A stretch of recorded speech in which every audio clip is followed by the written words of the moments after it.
asalaamu aleykum mbokk yeeg xarit yi maa ngi leen di nuyu bu baax a baax tey si 10 juin 2026 bi fas yéene présenté leen éphéméride du 10 juin bi nga xam ni bés bu rëy la ci sunu réew ginnaaw bésum Lamine Gueye la woon Lamine Koura Gueye bi mu fi wàññeekoo un certain 10 juin 1968 wante kilifa ju mag ji di sëñ Abdou Aziz Sy Dabakh aussi yëkkati woon fi ay kàddu yi nga xam ne ba tey ñoo ngi nekk ay kàddu d'actualité di jéggalu nag ci irrégularité wu éphéméride yi juste ci agenda professionnel tax wala aussi contexte bi nga xam ne parfois doo bëgg xëccoo ak actualité donc moo tax de temps en temps ñuy xaw a tëbal yenn éphéméride yi wante bu amee solo rek dañu ñëwaat lu mel ni bés bi présenter leen éphéméride donc ñoo leen di présenter yi nga xam ne liggéey yoon ci nañ bu pare ba ci daawaati géej en rediffusion ñu koy introduire rek tey ci 10 juin bi ci journée internationale pour le dialogue entre les civilisations addina bi ni mu tëddee boo gisee xëccoo yeeg ak ay mbir yu bëri ni muy tëddee dafa mel ni nit ñi dañuy jàpp ni nit ñëpp ñooy yem ñun ñëpp ñoo maase amul benn différence entre nit ñi notamment si on va faire plus simple entre les civilisations donc ba tax na journée mondiale bi tey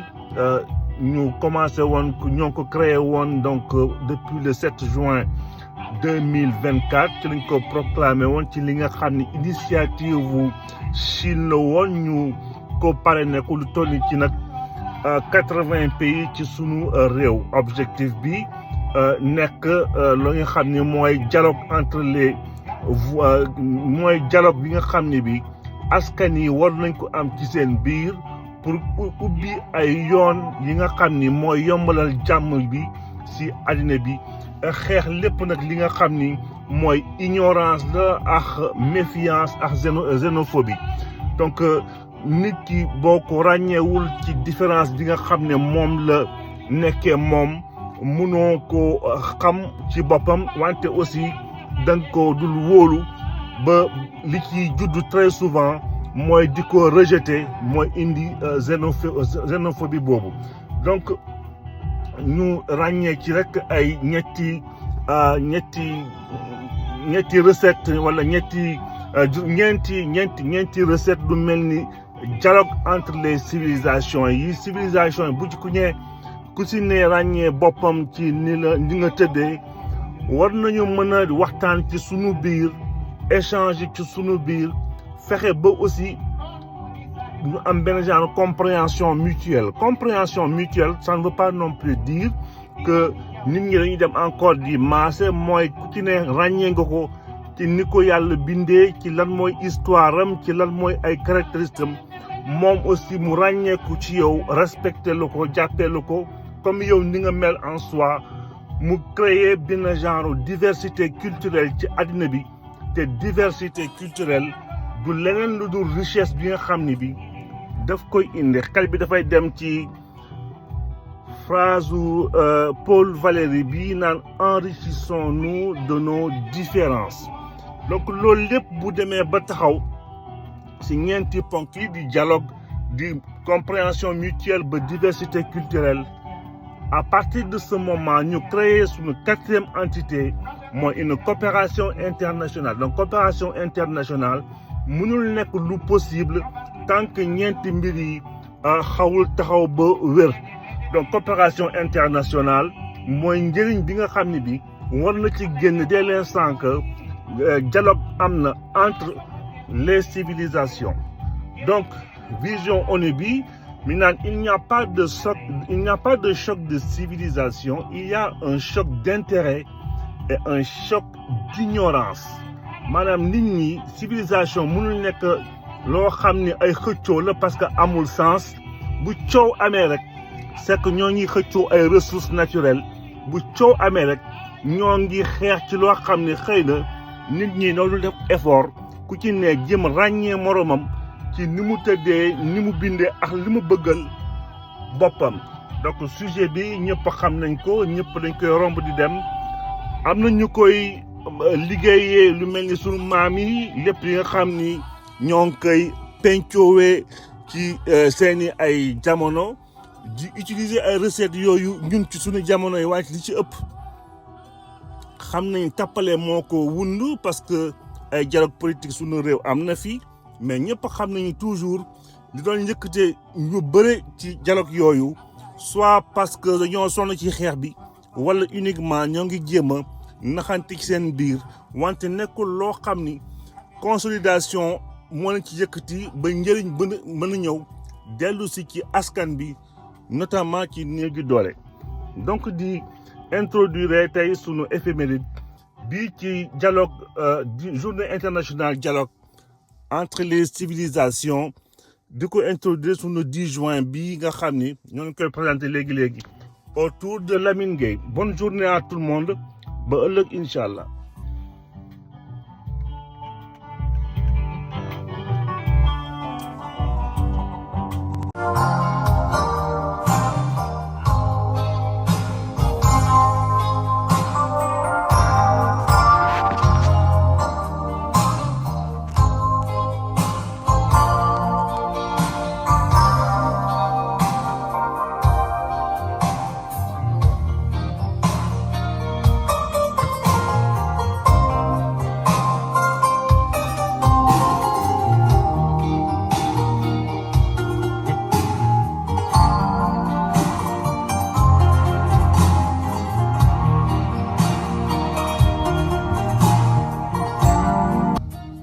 balaa ñuy soobu donc ci waar bi commencé sunu premier éphéméride bi nar ko articulé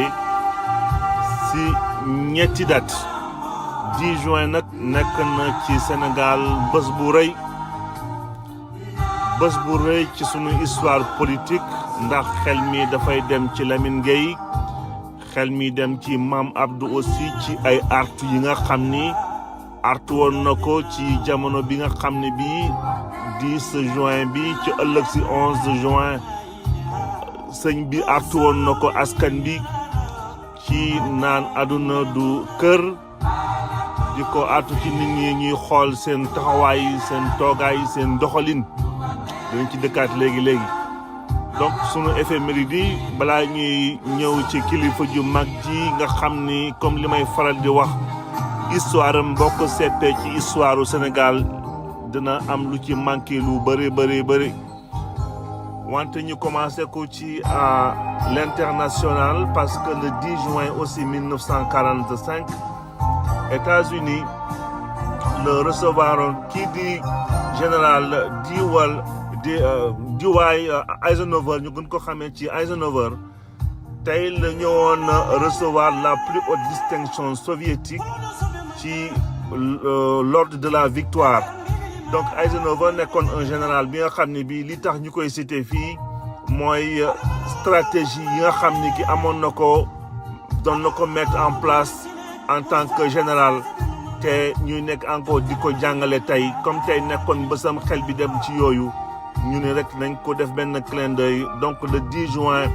1945 ñoo ngi jóge ci seconde guerre mondiale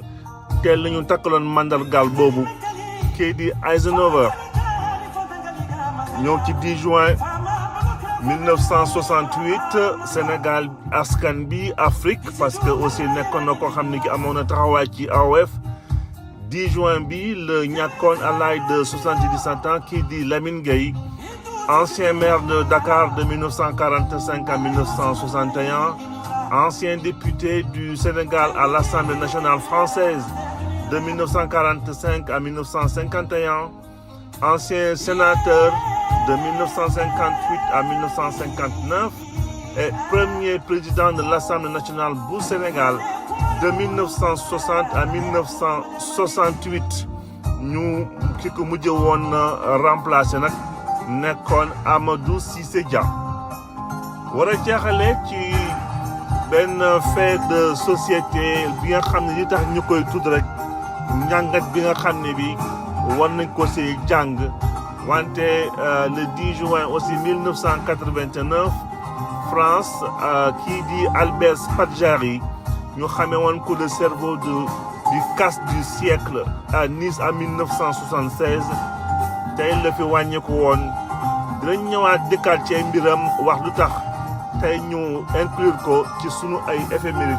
malgré le grand bandit qu'il a été. Donc sans plus tarder programme bi mi ngi fii light simple ba dee wante xaw na diis ci par rapport ak ñi fi teew tey di commencé ko ci Eisenhower bi nga xam ni moom la ñu bëggoon def fii tey rapidement wax ay jaar-jaaram nga xam ni kii mi ngi nekkoon premier gouverneur zone d'occupation américaine en Allemagne de 8 mai 1945 à 10 novembre 1945 aussi nekkoon na aussi président États-Unis moom Eisenhower ci seconde guerre mondiale balaa yooyu yëpp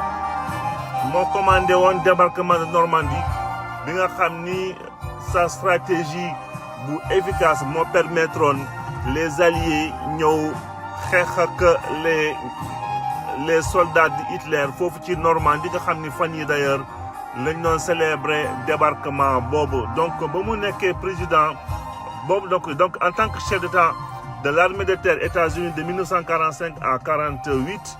loolu la ñoo nekk commandant suprême des forces alliées en Europe de 1951 à 52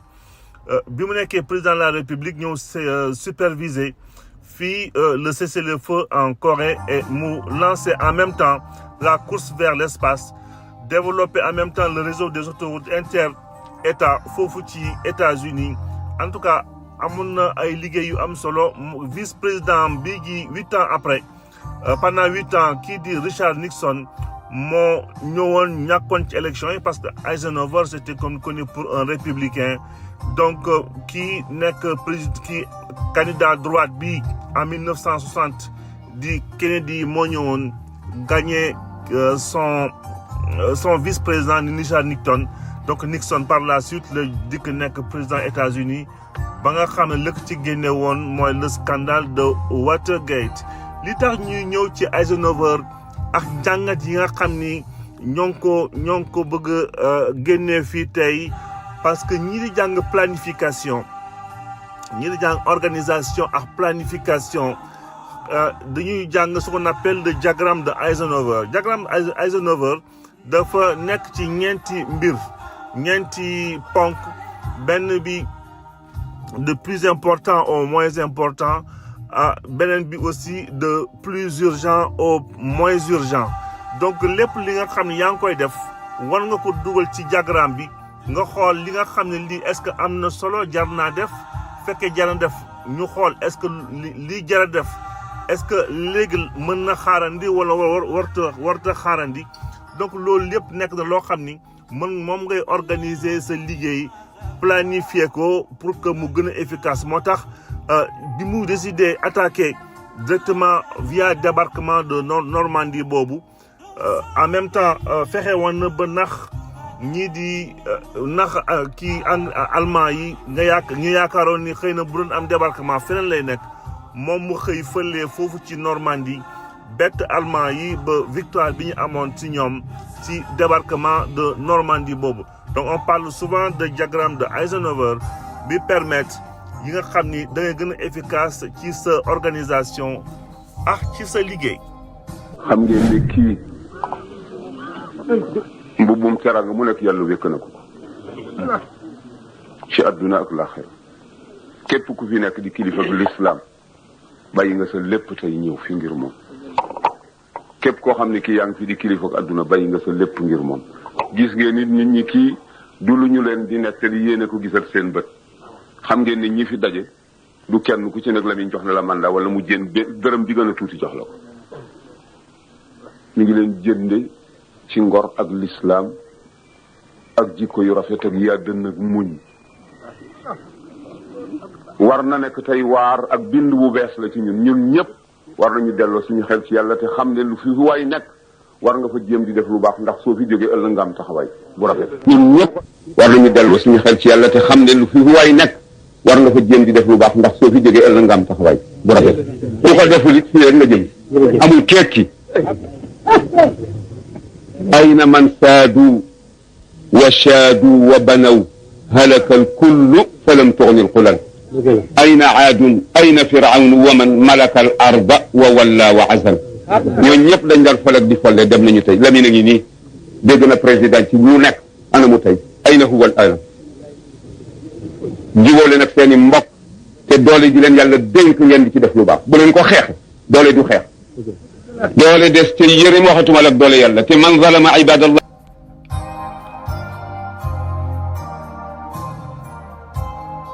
donc li sëriñ bi di wax àdduna du kër njàngat yi nga xam ni tey ci bés bi nga xam ni kii di Lamine Koura Gueye wàññeeku woon na ko fi sëriñ bi kàddu yi mu fi bàyyi nekkoon ay kàddu yu daw yaram au-delà hommage yi nga xam ni gisee waroon na ko rendre kii di Lamine Gueye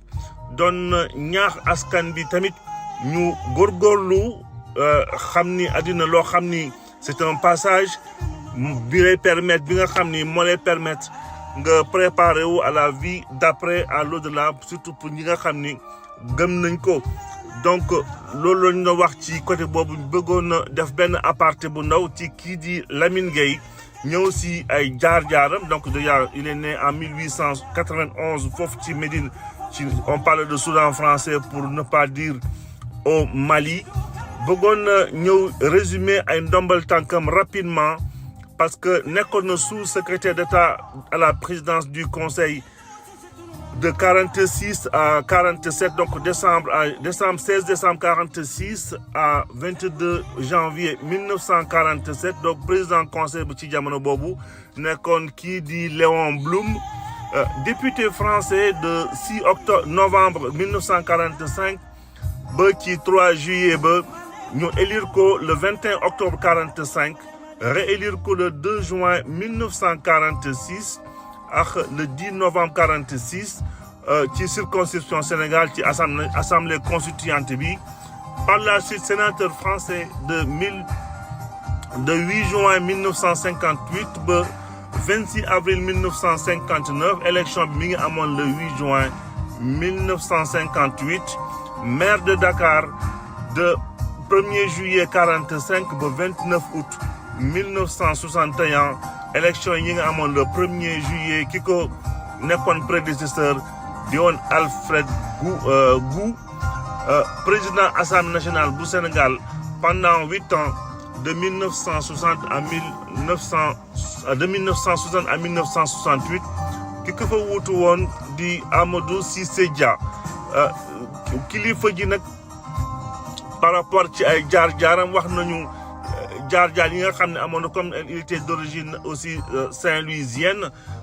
doon fréquenté ñu bëri ñii di ay Pape Mal Diop si cadre d'ailleurs ci cadre revue bi naan ay l'aurore à Saint-Louis en 1912 instituteur saint-louisien di Pape Mal Diop. donc nekkoon na ay jeunes ñi nga xam ni jamono boobu ñoo nekkoon ci Ndar entre autres di fa yëngu kii di kilifa ji ci formation ginnaaw bi mu defee école coranique am en 1903 la dem def sa licence de mathématiques bi nga xam ne bii moo ko permettre woon sax muy jàngale école William Ponty bu Gorée te kam fa amoon comme élève entre autres di woon Félix Houphouët-Boigny. Lamine Gueye jàng na droit ci France te pendant première guerre mondiale ba foofu nekkoon le premier juriste noir ci Afrique française docteur en droit ci la amoon foofu aussi ñaari DSS benn bi di droit privé en 1919 ak le droit romain en 1933 surtout li gën a mandargal engagement politique moo nekkoon côté droit bi ba mu nekkoon un avocat bi nga xam ne moo demoon défendre sax ñu mel ñoom Galandou Diouf ci tribunal correctionnel Gaston Socé ak Amadou Duguay Clédor bi nga xam ne nekkoon na maire de Saint-Louis contre compagnie française d'Afrique occidentale di CFAO nekkoon na aussi magistrat bi nga xam ni bi moo permettroon moo jugé nekkoon ci tribunal pendant 6 ans tribunal correctionnel foofu balaa ñu koy nommé foofu balaa ñu ko fay nommé